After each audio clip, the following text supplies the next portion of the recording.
नमस्कार, मैं सचिन कौशिक आप सबका स्वागत करता हूं कौशिक यूनिवर्सिटी के इस वीडियो में। देखिए, सेल्स साइकिल की इस सीरीज में हम आखिरी पड़ाव में हैं। आखिरी 3 बिंदु पे हम बात करने वाले हैं, जिनमें से एक बिंदु है ऑब्जेक्शन हैंडलिंग, जो कि बहुत ही ज़रूरी बिंदु है और उसके बारे में हम आज ज़रूर बात करेंगे। और उसके बाद आता है फॉलोअप और क्लोजअप। तो जब आप ये तीनों बिंदुओं को ध्यान से देखेंगे तो आपको पता चलेगा सेल्स साइकिल इन 3 बिंदुओं के बगैर पूरी हो ही नहीं सकती। और ये कहना भी गलत नहीं है कि बाकी सब एक पूरी सेल्स साइकिल का 40% है और ये 3 बिंदु पूरा 60% कवर करते हैं। तो आज हम बात करने वाले हैं ऑब्जेक्शन हैंडलिंग के बारे में। ऑब्जेक्शन हैंडलिंग के बारे में बात करें उससे पहले मैं आपको बताना चाहता हूं कि ऑब्जेक्शन हैंडलिंग असल में है क्या। जब भी आप कस्टमर को अपना प्रोडक्ट दिखाते हैं या आप उनको अपना कोई भी सर्विस के बारे में बताते हैं, तो वो कुछ ऑब्जेक्शन के साथ आते हैं। आमतौर पे इन ऑब्जेक्शन को इस तरीके से हम परसीव करते हैं कि यार इसके बाद हमारे पास कोई आंसर ही नहीं बचता, या आंसर बचता भी है तो हम घुमा फिरा के कुछ ना कुछ आंसर देने की कोशिश करते हैं और जिसमें हम कॉन्फिडेंट नहीं हो पाते हैं। असल में ऐसा क्यों होता है? क्योंकि हम ऑब्जेक्शन को इस तरीके से देखते हैं कि ये ऑब्जेक्शन जो है, कस्टमर ने एक ऑब्जेक्ट किया और इसके बाद हम कुछ आगे हमारे पास रास्ता नहीं है। बट हर ऑब्जेक्शन को आपको एक कंप्लेंट की तरह देखना चाहिए, क्योंकि हर कंप्लेंट का आपके पास सॉल्यूशन होगा। आज मैं आपसे बात करने वाला हूं ऐसे ही 7 ऑब्जेक्शन के बारे में, जो कि हर इंडस्ट्री में आमतौर पे मिलेंगे ही मिलेंगे और आपको ये आएंगे ही आएंगे। और इन 7 तरह के ऑब्जेक्शन के आपको आंसर क्या देने हैं, मैं आपको वो भी बताऊंगा, जिनसे आपको पता हो कि अगर कस्टमर इस तरह के ऑब्जेक्शन आपके सामने ला रहा है तो आप उसके बदले में उनको किस तरीके से टैकल कर सकते हैं। तो ऑब्जेक्शन की शुरुआत करें उससे पहले मैं आपसे एक कमिटमेंट चाहता हूं कि आप ये वीडियो पूरा देखेंगे और अंत तक देखेंगे। और आप में से काफ़ी लोग सब्सक्राइब नहीं कर रहे हैं, वीडियो ज़रूर देख रहे हैं पर सब्सक्राइब नहीं कर रहे हैं। तो नीचे जो रेड कलर का सब्सक्राइब का बटन आ रहा है, मैं आपसे रिक्वेस्ट करूंगा कि अगर आपको ये वीडियो अच्छी लग रही है तो उनको सब्सक्राइब ज़रूर करें, ताकि मेरी आने वाली फ्यूचर की वीडियोज़ आपको ज़रूर मिले। और ये वीडियोज़ एकदम फ्री है, आप लोग इनसे जो भी सीखना चाहें वो सीख सकते हैं। और मैं आशा करता हूँ कि आपको मैं कुछ ना कुछ सिखा सक रहा हूँ। फिलहाल हम शुरू करते हैं अपने इस वीडियो को। और मैं आपको बताना चाहूँगा कि पहला ऑब्जेक्शन हमेशा आएगा आपके सामने प्राइस से रिलेटेड। आप कोई भी प्राइस रख लें, चाहे आप कितना सस्ता रख लें या आप कितना महंगा रख लें, आपका कस्टमर, आपका प्रॉस्पेक्ट हमेशा ये इंक्वायरी करता है कि यार प्राइस बहुत ज़्यादा है। ऐसा क्यों है? क्योंकि देखिए, मेरी नज़र में प्राइस जो है ना, पहले दोस्तों वो मिथ है। क्योंकि प्राइस, किसी भी प्रोडक्ट का प्राइस जो है वो एक मिथ है। आपको अगर ये ऑब्जेक्शन आता है, आप उस प्राइस को कम करके देख लीजिएगा, फिर भी कुछ लोग ऐसे होंगे जो बोलेंगे यार प्रोडक्ट आपका फिर भी महंगा है। तो ऐसा क्यों है? क्योंकि प्रोडक्ट जो है या आपकी सर्विस जो है, उसके पीछे एक वैल्यू छुपी है। वो हर किसी के लिए उसकी वैल्यू बहुत अलग हो सकती है। अगर उनको ये नहीं लग रहा है कि जो वो प्रोडक्ट खरीद रहे हैं और उसका जो आप प्राइस चार्ज कर रहे हैं या जो सर्विस वो ले रहे हैं उसके पीछे जो प्राइस आप दे रहे हैं वो उस वैल्यू से ज़्यादा है, तो वो हमेशा ये बोलेंगे कि आपका प्रोडक्ट महंगा है। और अगर उन्हें लगेगा कि आप वैल्यू ज़्यादा दे रहे हैं तो उनको प्राइस कुछ भी फील नहीं होगा। मैं मिसाल के तौर पे आपको दे देता हूँ कि आप देखिएगा कि एप्पल का फ़ोन क्या बिक नहीं रहा है? बिल्कुल बिक रहा है। आईफोन बहुत तेज़ी से बिक रहा है। आईफोन की कीमत 1.5 लाख 2 लाख आमतौर पे यही होती है। अभी आईफोन 15 लॉन्च हुआ, उसको खरीदने के लिए एक दिन पहले से लोग लाइन पे लगे हुए थे।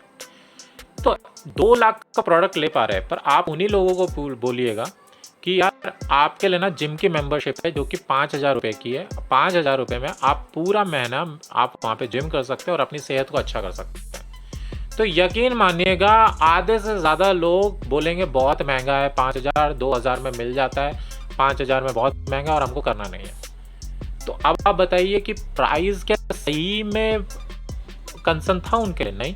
वो 2 लाख का मोबाइल ले पा रहे हैं जिसमें उन्होंने, ज़्यादातर लोगों ने एंड और सैंड ही करना है। उनको वही फीचर्स, वही फैसिलिटी सारी एंड्रॉयड में मिल सकती है और 25-30 हज़ार के मोबाइल में भी मिल सकती है। पर वो 2 लाख का प्राइस क्यों देना चाह रहे हैं? क्योंकि एप्पल आईफोन आज भी हमारे देश में एसोसिएटेड है लग्जरी से। उनको उस फ़ोन के फीचर्स से इतना लेना देना नहीं होगा जितना उस कंपनी से लेना देना है। तो आज भी हमारे देश में एप्पल के प्रोडक्ट्स लग्जरी आइटम्स में आते हैं, तो उनको वो लग्जरी आइटम चाहिए। लोगों को ये बताना है कि हमारे पास आईफोन है, यानी कि हम एक क्लास में आते हैं, तो एक वैल्यू है उनके लिए। इसलिए उनको वो 2 लाख का प्राइस ज़्यादा नहीं लग रहा है। बट वहीं पे उनको जिम की मेंबरशिप का कोई फ़ायदा महसूस नहीं हो रहा, उनके लिए कोई वैल्यू नहीं रखती वो मेंबरशिप, इसलिए वो उसके लिए 5,000 भी देने को तैयार नहीं है। तो प्राइस वो मिथ है, आपको वैल्यू इंक्रीज़ करनी पड़ेगी, तो अपना आप ही प्राइस का जो उनका ऑब्जेक्शन है वो ख़त्म हो जाएगा।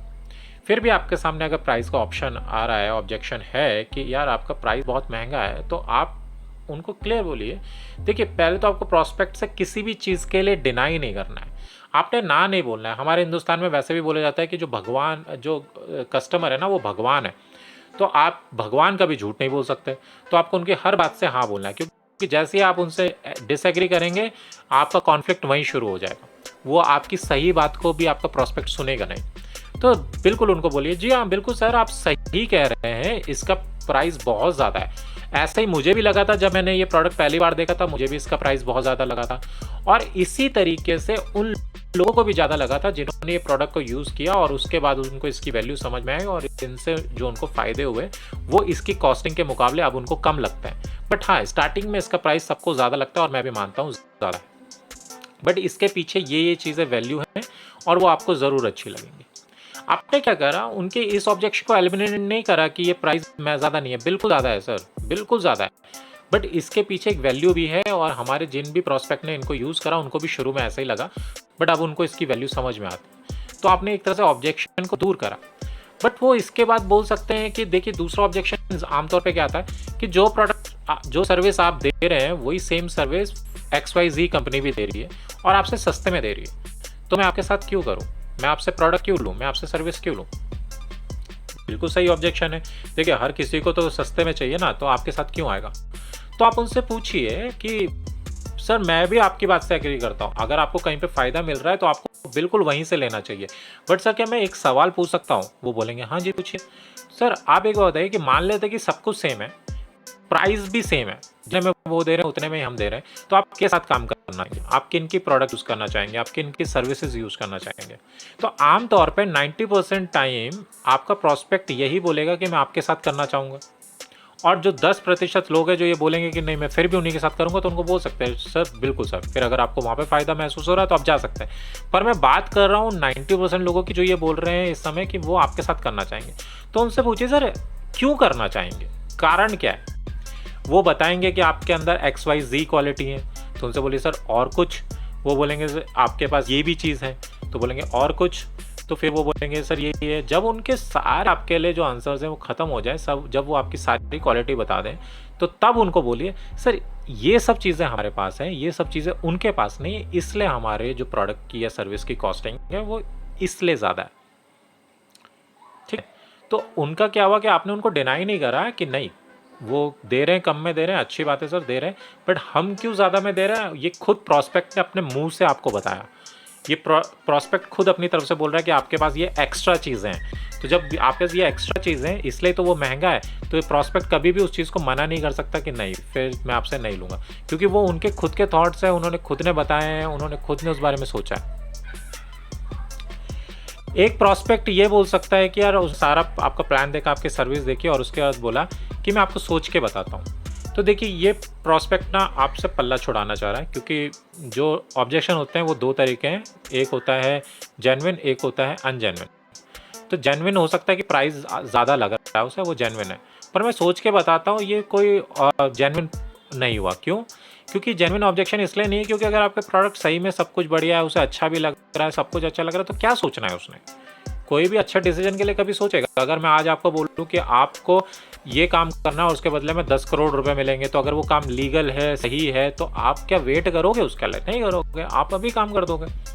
तो इसके लिए उसे प्रॉब्लम क्या हो रही है, तो आप उनको डिनाई भी नहीं कर सकते। तो आंसर क्या देना है? आंसर यहाँ पे ये दे सकते हैं, बिल्कुल सर सोचे बगैर कोई भी काम नहीं करना चाहिए, मैं भी सोचे बगैर सर कोई भी नहीं काम करना चाहूँगा, और चाहे सर्विस या प्रोडक्ट छोटा हो या बड़ा हो, डिसीजन लेना है तो सोच समझ के ही लेना चाहिए। सर मैं भी एग्री करता हूँ, पर सर मैं जान सकता हूँ कि आपको किस बारे में सोचना है इस प्रोडक्ट के।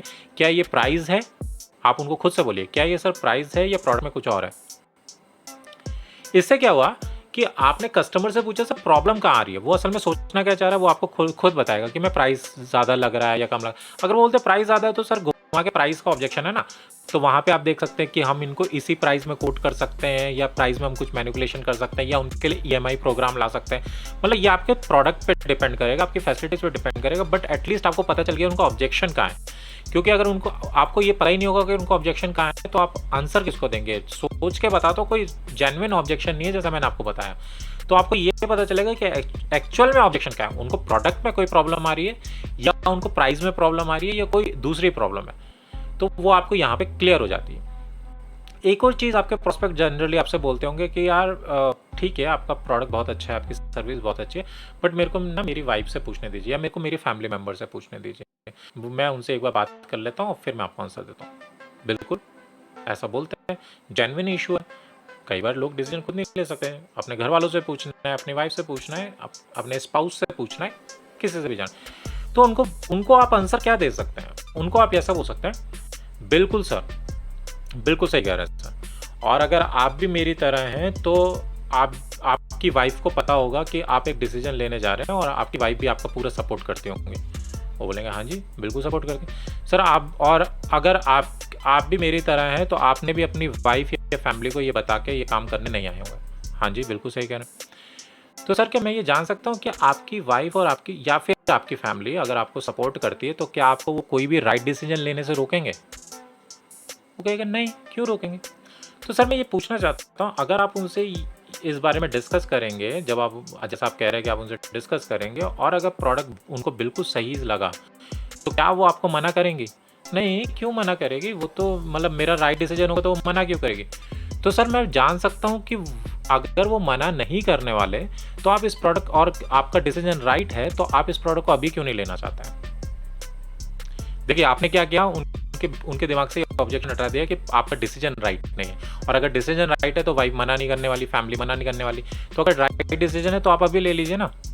फिर भी अगर आपका प्रोस्पेक्ट इसके बाद ये कहता है यार कि हो सकता है कि वो मना कर दे, ठीक है सर मैं मान सकता हूँ कि हो सकता है कि वो मना कर दे। मैं क्या जान सकता हूँ उनको क्या चीज़ के लिए मना कर सकती हैं वो? क्या वो प्राइस हो सकता है, या प्रोडक्ट हो सकता है, या कलर हो सकता है, मतलब कुछ भी XYZ आपका आप अपने प्रोडक्ट के हिसाब से या सर्विस के हिसाब से देख सकते हैं। तो वो आपको बताएंगे कि हाँ ये चीज़ में वो मना कर सकते हैं। आपको एक्चुअल प्रॉब्लम पता चली यहाँ पे कि वो किस चीज़ के लिए मना कर सकते हैं। असल में ये चीज़ ना उन्होंने अभी वाइफ से बात नहीं करी, तो उनको कुछ आइडिया थोड़ी है कि वो किसके लिए मना करने वाली। ये उन्हीं का थॉट है जो कि वो आपको बता रहे हैं कि उनको असल में ऑब्जेक्शन किस बारे में आ रहा है, तो वो आप उस ऑब्जेक्शन को वहीं पे दूर कर सकते हैं। अच्छा, एक और प्रोस्पेक्ट बहुत बार बोलते हैं कि जैसे आप उनको अपना प्रोडक्ट या सर्विस बताते हैं, वो बोलते हैं यार मैं इंटरेस्टेड नहीं हूँ, मैं अभी इस प्रोडक्ट इंटरेस्टेड नहीं हूँ। तो आप बोल सकते हैं बिल्कुल सर, मैं भी समझ सकता हूँ कि आप इंटरेस्टेड क्यों होंगे जब तक आपको मेरा प्रोडक्ट ही नहीं पता। मैं आपसे कोई कमिटमेंट नहीं चाह रहा हूँ, और मैं ये भी समझ पा रहा हूँ कि आप बहुत बिजी होंगे, तो क्या मैं आपसे 1 मिनट ले सकता हूँ? सिर्फ अपने प्रोडक्ट के बारे में इन्फॉर्मेशन देना चाहता हूँ, ताकि आपको प्रोडक्ट के इन्फॉर्मेशन, और कोई कमिटमेंट नहीं है सर। अगर आपको मेरे प्रोडक्ट या मेरी सर्विस के बारे में जानने के बाद भी अगर आप ना लेना चाहें तो कोई कमिटमेंट नहीं है सर, ये आप पे टोटली डिपेंड करेगा। क्या हुआ इससे कि लोगों को डर लगता है कमिट लेने से, उनको लगता है कि अगर हमने किसी से बात कर ली तो उनका प्रोडक्ट या सर्विस हमको लेनी पड़ेगी। तो आपने वो प्रॉब्लम ही दूर कर दी सर। ऐसा कुछ नहीं है, आपको कोई टेंशन नहीं है लेने की। आप सिर्फ प्रोडक्ट के बारे में जान लीजिए, समझ में आएगा तो लीजिएगा, नहीं तो नहीं लीजिएगा, सिंपल। अच्छा, काफ़ी लोग बोलते हैं यार कि ठीक है आपका प्रोडक्ट अच्छा है, पर एक काम करो मुझे डिटेल भेज दो। मैं प्रोडक्ट अभी सुनने का मेरे पास टाइम नहीं है, मैंने थोड़ा सा सुना, और अब मेरे को बाकी डिटेल भेज दो, मैं पढ़ लूँगा। डन सर, आप उनसे डिसएग्री मत। बिल्कुल सर भेज दूंगा सर, अभी भेज दूंगा सर। कहाँ भेजना है, कौन सा नंबर है, कौन सी ईमेल आईडी है, किस एड्रेस पर भेजना सर, मैं बिल्कुल भेज दूंगा सर, डोंट वरी सर। पर क्या अभी 1 मिनट में छोटा सा मैं आपको बता सकता हूँ कि मैं आपको भेजने क्या वाला हूँ, मैं आपको व्हाट्सएप में क्या भेजने वाला हूँ, मैं आपको ईमेल में क्या भेजने वाला हूँ? क्या उस बारे में हम 1 मिनट बात कर सकते हैं? सिंपल। आपने उनको डिनाई नहीं करा, हाँ जी बिल्कुल भेज दूंगा, पर 1 मिनट बात करना चाहता हूँ कि मैं आपको भेजने क्या वाला हूँ, सिंपल, ठीक है।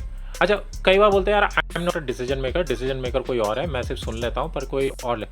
बिल्कुल सर, मेरे को तो बहुत खुशी होगी कि अगर आपकी कंपनी या आपकी फर्म से कोई और भी मिलके इस बारे में डिसीजन लेना चाहते हैं, हम उनको भी ये चीज़ें बता सकते हैं। फिलहाल क्या मैं आपसे बात कर सकता हूँ, और क्या मैं आपका एक छोटा सा 1 मिनट ले सकता हूँ ताकि आपको अपने प्रोडक्ट और सर्विसेज के बारे में बता सकूँ, सिंपल। और आप जब उनको प्रोडक्ट और सर्विस के बारे में बताते हैं तो ये सारी चीज़ें होती हैं। तो ये थे मेरे तरफ से कुछ ऐसे क्वेश्चन जो कि आपके प्रोस्पेक्ट आपके सामने ऑब्जेक्शन करते होंगे और उनके आंसर किस तरीके से दिए जा सकते हैं, ये भी मैंने आपको बताने की पूरी कोशिश करी। बट ये आंसर को ही देखना सब कुछ नहीं है, या यही ऑब्जेक्शंस नहीं आते हैं। सबसे ज़रूरी है आपका अपने प्रोडक्ट के लिए कॉन्फिडेंट होना।